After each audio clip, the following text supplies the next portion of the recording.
Si aujourd'hui tu comptes sur les tractions supination pour développer tes biceps, regarde bien cette vidéo. Donc on est parti pour les analyses, les arguments. Donc déjà pour debunk la relation tension-longueur, le biceps il est biarticulaire. Donc là je pour l'instant parler vraiment des biceps, c'est pas forcément de l'aspect tirage, de l'aspect traction. Donc pour rappel, tes biceps ils s'attachent où? Au niveau de ton coude sur le radius. Bon en vrai on s'en fout un peu, l'idée c'est qu'ils traversent le coude et l'épaule à la fois. Ce qui implique que effectivement lors d'un tirage ils vont être bien, raccourcis et étirés en même temps. Donc de chaque côté, tu vas soit l'étirer et raccourcir de l'autre côté, ou inversement, l'étirer d'un côté et le raccourcir de l'autre. Ce qui fait que sa longueur ne va quasiment pas varier. Et on nous dit effectivement que si la distance ne varie pas, la production de force est incroyable parce que il ne faudrait pas trop étirer ni trop raccourcir un muscle. La bonne nouvelle, c'est que tes biceps, si tu veux les étirer à fond et les raccourcir à fond, il faudrait faire un mouvement qui n'a strictement rien à voir avec des tractions et des curls. Ça serait un curl, finalement, où on aurait le bras tendu en arrière et le bras fléchi ici. Donc autant te dire que ce mouvement-là n'existe pas en salle de sport et ce mouvement-là serait effectivement sur les extrêmes de contraction et d'étirement. Donc ce n'est pas bon. Mais en l'occurrence, sur un curl, on en est quand même extrêmement loin. Donc je ne suis vraiment pas sûr que cette espèce de relation tension-longueur soit ce qu'il y a de plus optimal. Et surtout que sur un curl, on va réellement isoler les biceps. Donc ça sera réellement eux le facteur limitant. Et maintenant, on va argumenter un petit peu plus fort. On va toujours parler des biceps. Justement, par rapport au fait qu'ils soient biarticulaires.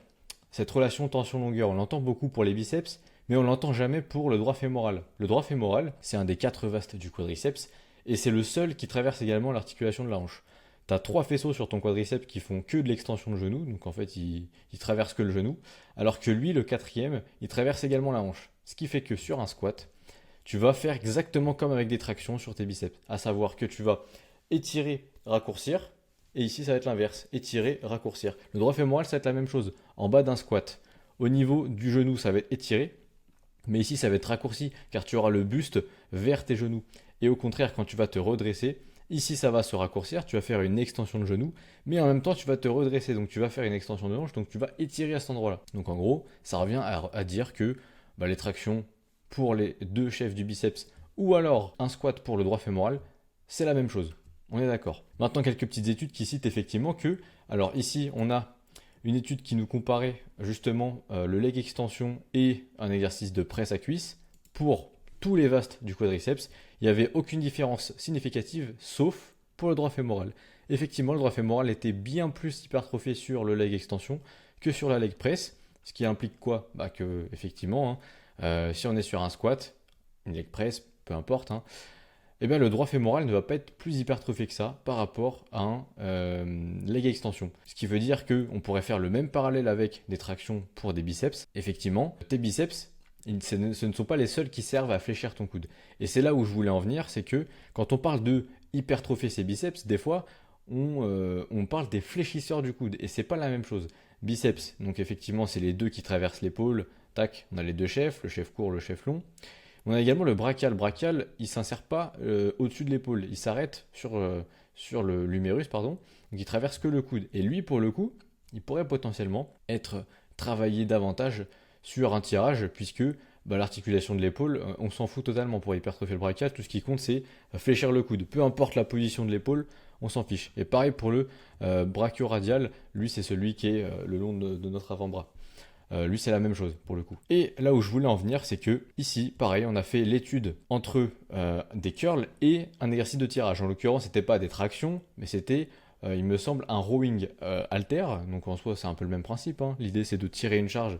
Et du coup, on a à la fois de la flexion de coude et de l'extension d'épaule simultanément, ce qui fait encore une fois que en fait il n'y avait pas d'hypertrophie significative, en tout cas beaucoup moins que sur des curls. Ok, maintenant passons à un argument encore plus fort, c'est tout simplement de la logique. Il n'y a même pas besoin d'études pour le coup, là il y a vraiment besoin juste de regarder. Donc on analyse ici un mouvement de traction. Donc là on va me dire oui mais là c'est pas des tractions pour les biceps.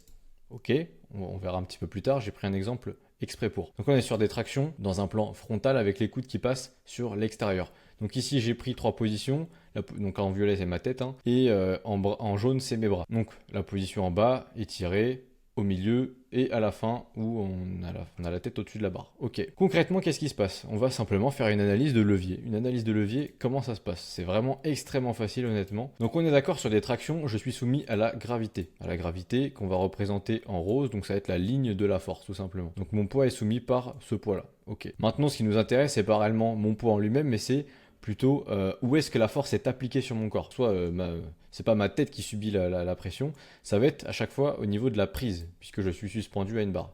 Donc on a cette barre là et on a cette barre là. Jusque là on est d'accord.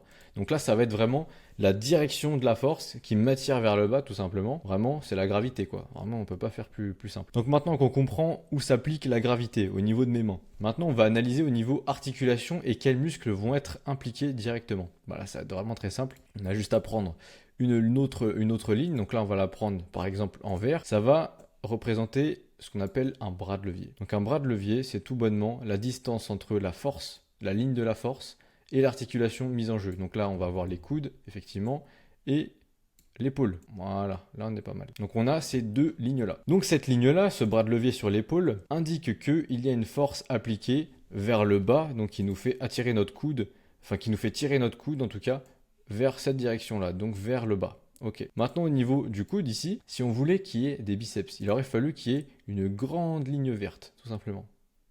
Or ce n'est pas le cas. Qu'est-ce qui se passe là? On a une ligne verte, mais dans l'autre sens carrément. Donc là, ça voudrait dire qu'on aurait limite des triceps. En réalité, c'est pas le cas parce que là, en vrai, la ligne elle est très très petite. Mais on comprend que si j'ai les bras tendus, si je me laisse suspendre, théoriquement, si j'étais torse nu, on verrait clairement mes triceps se contracter. C'est tout à fait normal. Là, on le voit pas parce que je suis en pull et le bras de levier en réalité est pas si énorme. Et là, j'ai pas tant que ça. Je suis pas si fléchi que ça en réalité. Bref, on va voir après, ça se simplifie un peu plus. Parce que là, on va me dire, oui, comment ça les triceps sur les tractions? Non, tu vas pas hypertrophier les triceps sur des tractions, je te rassure. Donc en vrai, celle-ci, elle est plutôt négligeable, on va dire. Mais en soi, tu assures l'épaule.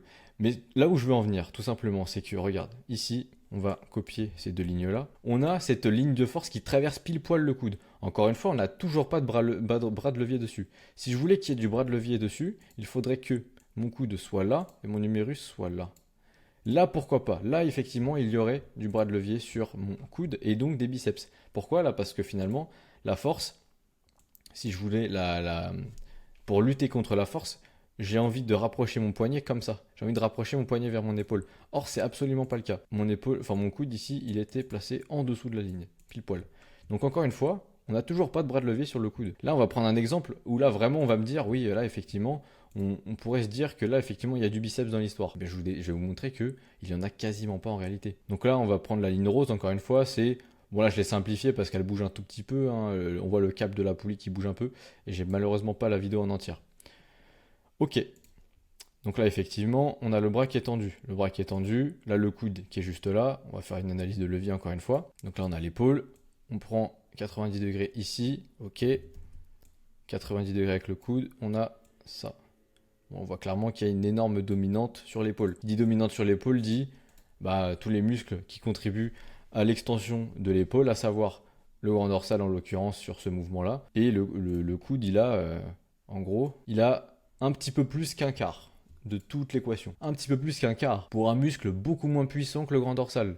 Donc est-ce que tu penses réellement, et là c'est peut-être au mieux là, parce qu'après dans le mouvement, là on a ça, là ça s'agrandit un petit peu, effectivement, par rapport à l'épaule, on est là, sachant que la vidéo est pas dans la meilleure des perspectives honnêtement, mais on fait au mieux. Donc là, c'est peut-être le maximum de tout ce que tu pourrais avoir dans le mouvement.